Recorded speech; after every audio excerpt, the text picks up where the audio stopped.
Son yıllarda İsrail'in dünyaya nam salmış istihbarat servisi Mossad'ın en çok sobelendiği yer neresi diye sorsak hemen herkes aynı cevabı verir. Türkiye. Durun. Biz de Hollywood filmlerinde ya da Netflix'te son derece zorlu operasyonu kimseye belli etmeden başarıyla tamamlayan Mossad ajanları olduğunu biliyoruz. Neyse ki MIT var da Mossad'ın inşa ettiği en güçlü istihbarat kurumu imajının kimi zaman nasıl bomboş bir hal alabildiğini görüyoruz.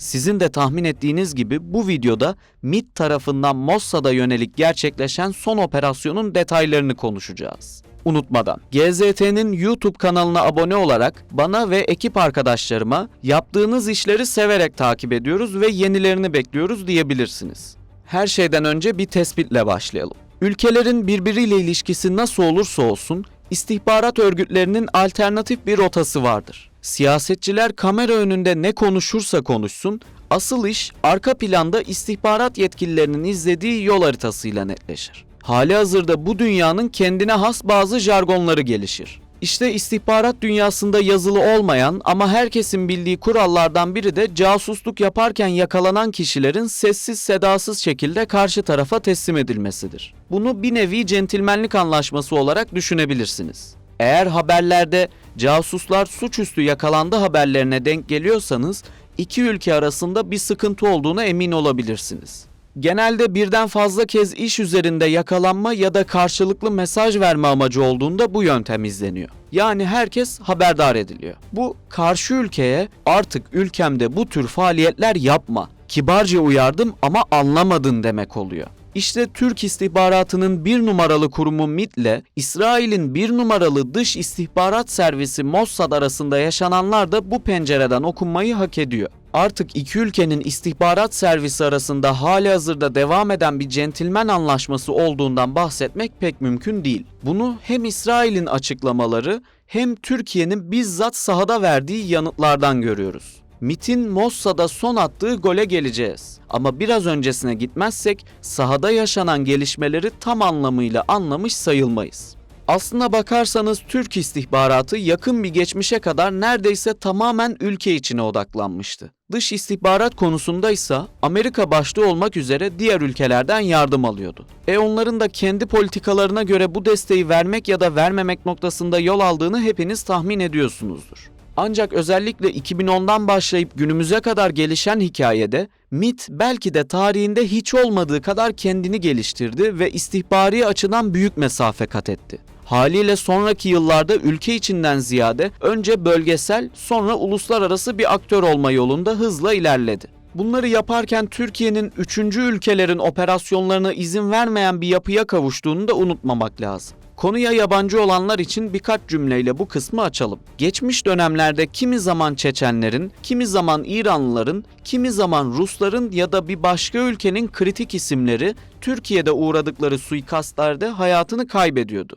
MIT güçlendikçe bu tür faaliyetler de giderek azaldı. Birleşik Arap Emirlikleri için çalışan iki ajanın yakalandığı Temora operasyonu, ülkemizdeki Çeçen kökenli bir şahsa yönelik suikast hazırlığındaki kişilerin yakalandığı Gümüş operasyonu, yine yönetim muhalifi Çeçen unsurlara yönelik eylem hazırlığındaki 6 kişinin İstanbul ve Ankara'da eş zamanlı operasyonla yakalandığı Ayı operasyonu, Van'da sığınmacı olarak ikamet eden İranlı eski üst düzey bir askeri İran'a kaçırmaya çalışan 6 kişinin yakalandığı Vortex operasyonu, İsrail istihbaratı için faaliyet gösteren 15 kişilik çetenin yakalandığı Muteni operasyonu saymakla bitmiyor. Videonun başında da bahsettiğimiz gibi Mossad'ın dünyada şu an operasyonlarının en çok açığa çıkarıldığı yer Türkiye. MIT-Mossad mücadelesinde 2021'den bu yana İBRE'nin net bir şekilde Milli İstihbarat Teşkilatı'na döndüğünü gösteren çok sayıda örnek var. Akla ilk gelenlerden biri Ekim 2021'deki operasyon. Aslında bu operasyonla birlikte MIT-Mossad istihbarat savaşlarının artık iyice kendini gösterdiğini biliyoruz. Öyle ki Türk istihbaratı sadece ajanları çok ilginç yöntemlerle ortaya çıkarmakla kalmadı. Aynı zamanda El Cezire gibi dünyanın en çok takip edilen haber kanallarından birinde söz konusu operasyona dair belgesel yayınlanmasına katkı sundu. Böylece Mossad'ın izlediği yöntemlerin dünya kamuoyuyla paylaşılmasının yanı sıra Ankara'nın bu tür gelişmelere nasıl baktığı da herkese ilan edildi. O operasyonda Mossad'a çalışan ajanlar ortaya çıkarılmakla kalmamış, MIT aylar boyunca Mossad'a aslında yanlış bilgiler aktarılmasını da sağlamıştı. Ortada bir kedi fare oyunu vardı ve gerçek hayat bir kez daha Netflix'teki senaryolardan farklı işlemişti. Normalde böylesine büyük bir hezimet sonrası ilgili ülkelerin istihbarat kurumlarında ciddi bir geri çekilme görülür. Ama İsrail böyle bir yol izlemedi. Aksine Türkiye'deki istihbarat ağını giderek genişletmeye çalıştı. Tabii ki burada kullandığı elemanlar doğrudan Mossad personeli olmadı. Zaten bu işin doğasına da aykırı olurdu. Evet, Mossad süreci merkezden yönetiyor. Ancak işi sahada yapanlar İsrail'in devşirme casus ağı oluyor. MIT'in bu ve bundan önceki operasyonlarında ele geçirdiği casusların birçoğunun Suriye, Afganistan, Kuzey Afrika, Yemen, Irak ve Filistin gibi farklı ülkelerin vatandaşları olmasının temelinde bu yaklaşım tarzı yatıyor. Son operasyona gelmeden önce 2022 yılı Aralık ayında gerçekleşen ve yine MIT'in Mossad ağını afişe ettiği olayı da kısaca hatırlamakta fayda var. Bu operasyonda da Mossad adına çalışan 68 kişi hakkında işlem yapılmıştı. O dönem İstanbul merkezli yürütülen casusluk faaliyetlerini MIT adım adım çözmüş ve Sırbistan'dan Birleşik Arap Emirlikleri'ne, oradan da Tayland'a uzanan ağ kamuoyuyla paylaşılmıştı. Bu üç ülkenin ortak özelliği Türk vatandaşlarından vize istememesiydi. Nihai hedef Türkiye'deki casusların bir şekilde Tayland'daki Mossad eğitim merkezine ulaştırılması ve orada yapmaları gerekenler konusunda bilgilendirilmeleriydi. Türkiye'de İsrail karşıtı olarak belirlenen isimler vardı ve Mossad bu kişilerin fotoğrafları, ikamet adresleri, Wi-Fi şifreleri, gün içindeki rutin davranışları gibi farklı detayları öğrenmek istiyordu. Bunun için de çok ciddi miktarlarda ödeme yapıyor, gelen bilgiler Mossad'ın İsrail'deki merkezinde değerlendiriliyordu. Kimi zaman da Sultanahmet Meydanı, İstiklal Caddesi, Ayasofya Camii gibi yerlerin de fotoğraflanması talep ediliyordu. İstihbarat dünyasında beyaz olarak adlandırılan bu sahte takipler ya da merkeze bir fayda sağlamayacak bilgiler aslında saha elemanlarının bağlılıklarının ölçülmesini sağlıyordu. Mossad her ne kadar kendi içinde çözülmesi neredeyse imkansız bir yapı kurduğuna inanmış olsa da sonuç onlar için yine hüsran oldu. Bu operasyon kapsamında MIT sadece şebekeyi çökertmekle kalmadı. Süreci net bir şekilde belgeleyerek Mossad'ın herhangi bir yalanlama ihtimalini de ortadan kaldırdı. MIT'in operasyonu Tayland ve Sırbistan'ın yanı sıra dünyanın farklı bölgelerinde haber oldu. Gelelim son operasyona. Başrolde yine Mossad, Türkiye'de ikamet eden yabancı ülke kökenli kişiler ve tabii ki MIT var. Son yıllarda üst üste MIT'e sobelenen Mossad'ın bu kez yine benzer bir senaryo takip ettiğini ancak farklı bazı yöntemler izlediğini görüyoruz.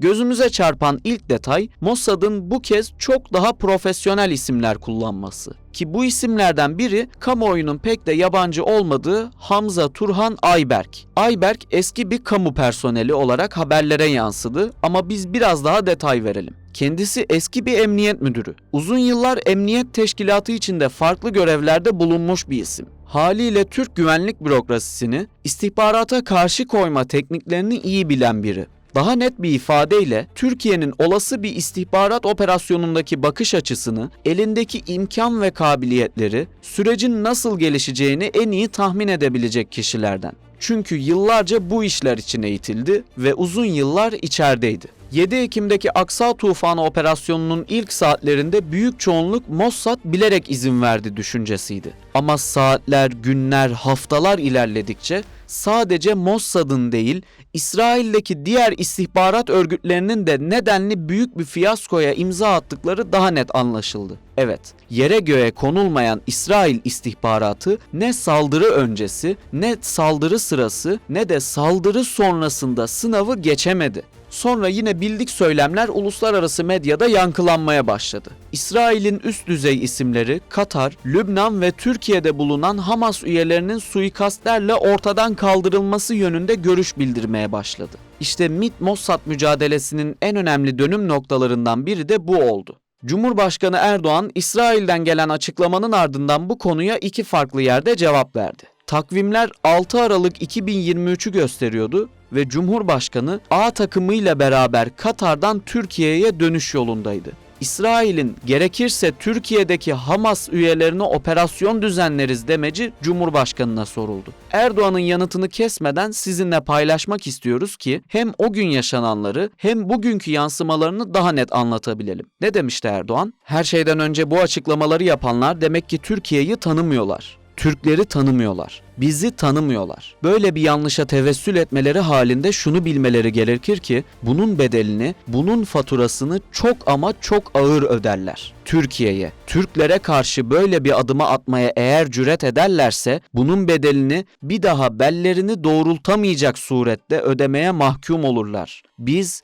dün kurulmuş bir devlet değiliz. Bu açıklamanın üzerinden henüz 10 gün geçmişti ki Cumhurbaşkanı Erdoğan bu kez MİT'in 97. kuruluş yıl dönümü kapsamında kameraların karşısına çıktı. MİT'in Türkiye'deki istihbarata karşı koyma faaliyetleri ve Mossad'a takılan çelme yine gündemin ilk sırasındaydı. Cumhurbaşkanı bu kez gelişmelerin İsrail yansımasına da değindi ve şunları söyledi. İsrail'in ülkemizdeki casusluk şebekesini ortaya çıkaran teşkilatımız bizi tehdit edenlere cevabımızı çok net vermiştir. Tabii bu İsrail'i ciddi manada şaşırtmıştır. Nasıl oldu da bunları toparladınız, bunları aldınız, yakaladınız vesaire. Dur bakalım, bu daha işin ilk adımı. Türkiye'yi tanıyacaksınız. Hala tanıyamadınız ama tanımaya mahkumsunuz. Bu detayları uzun uzun size anlatmamızın sebebi ortadaki fotoğrafın daha net görülebilmesini sağlamak. Şu an ister kabul edelim, ister etmeyelim, MİT ile Mossad arasında her iki istihbarat örgütünün kurulduğu günden bu yana ilk kez tansiyonun bu denli yüksek olduğu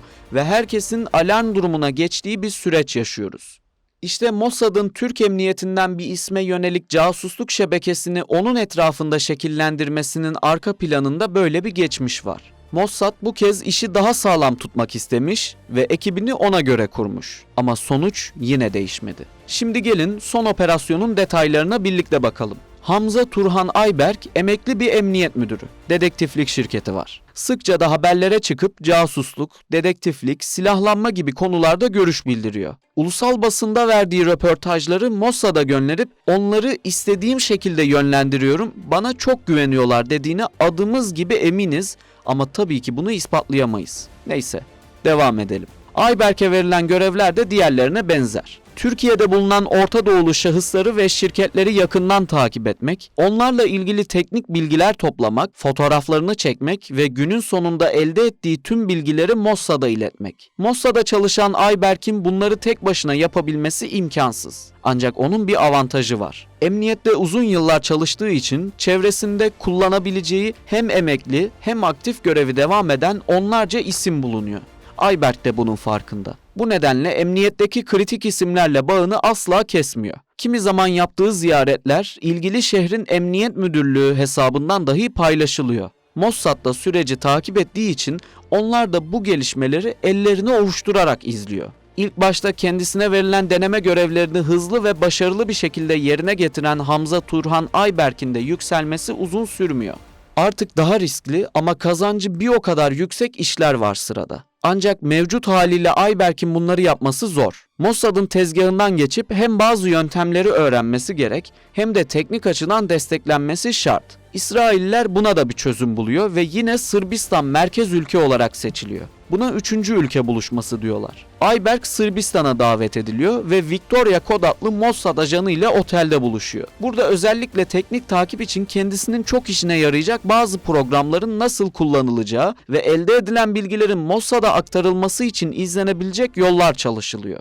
2019'daki bu eğitimin ardından Ayberk bir kez daha Türkiye'ye dönüp kaldığı yerden casusluk faaliyetlerine devam ediyor. İşte burada karşımıza çok kritik bir soru çıkıyor. MİT 2019'daki Sırbistan eğitiminden bu yana Ayberk ve ekibini zaten takip ediyor muydu yoksa bu bilgilere daha sonra mı ulaşıldı? Bu gibi durumlarda istihbarat örgütlerinin resmin tamamını görmek için uzun soluklu operasyonlar icra ettiği sır değil. Belki MİT de bu yolu seçmiş ve Ayberk'in temaslı olduğu tüm isimlerin ortaya çıkarılması adına geri planda takibini sürdürmüştür. GZT izleyicilerine bir detay da verelim. Operasyon yapıldı, Ayberk ve 7 kişi gözaltına alındı. Ancak az önce bahsettiğimiz Ayberk'le sürekli temas kuran emniyet mensupları ya da diğer kamu görevlileri için de derin bir soruşturma arka planda hassasiyetle yürütülüyor.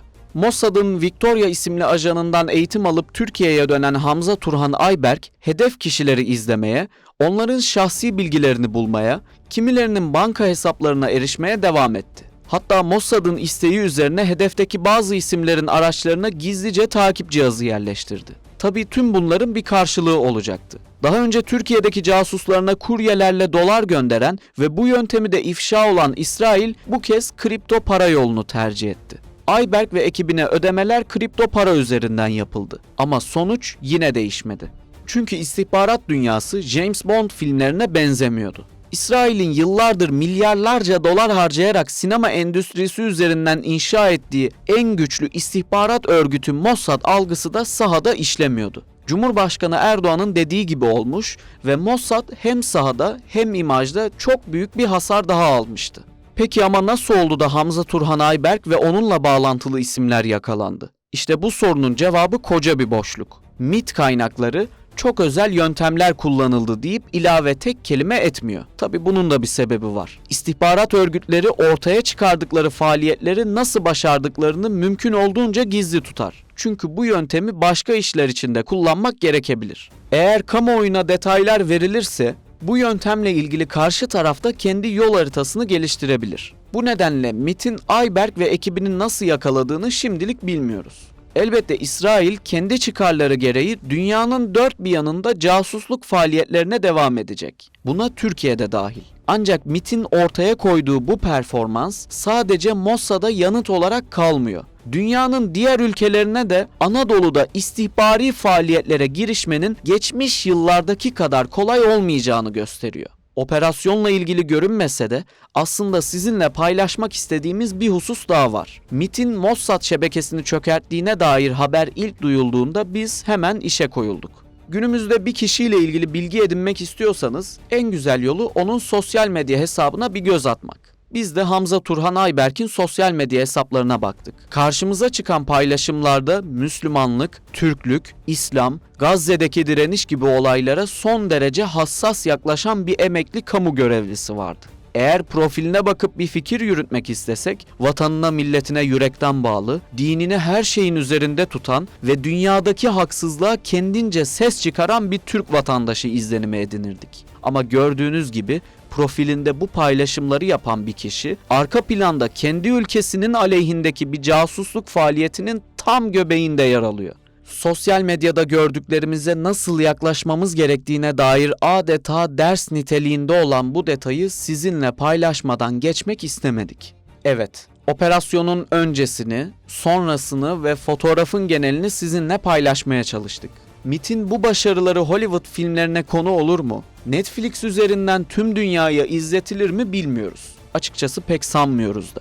Çünkü orası parayı verenin düdüğü çalabileceği bir yer. Varsın Mossad filmlerde, dizilerde, belgesellerde dünyanın en iyi istihbarat örgütü olmaya devam etsin. Gerçek hayatta durumun nasıl olduğunu merak edenlerse arkasına yaslanıp MİT'in son 10 yılda yaptığı uluslararası operasyonlara bir göz atsın. İsimsiz kahramanlar, sizi anmadan bu videoyu bitirmek olmaz. İyi ki varsınız. Yolunuz, bahtınız, yüreğiniz hep açık olsun.